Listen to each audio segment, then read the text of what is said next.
Okay, we are ready to connect sleeve to the body of the sweater.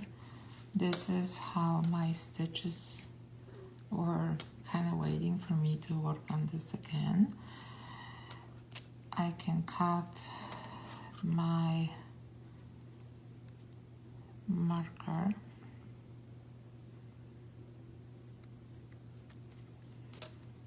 There you go. Before I start working again with my 4mm needles, I will actually use the smaller needles, which in this example there are 4mm, and I will cast on the stitches that I need. Showing you how I usually do. I do not want to pick up this stitch. I will go stitch below and I will knit the top stitch before I cast on that stitch. That way I'm kind of making each stitch more tight. So that's the first stitch I cast on. I need 3 more on this side, and again I do not want to make this like this big, so I will go below and I will knit stitch and put the knitwise on my needle, and it's much tighter. And I need 2 more.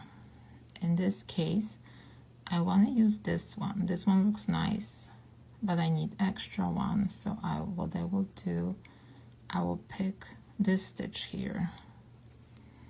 Even if they're kind of 2 together, when we will be knitting the first row, we will separate them. So that will be my 1, 2, 3, and 4 stitch on this side. That side is done.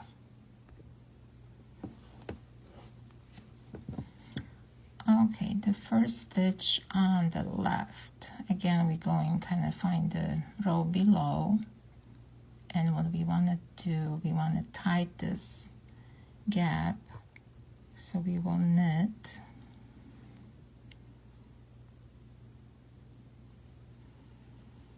You find that first row.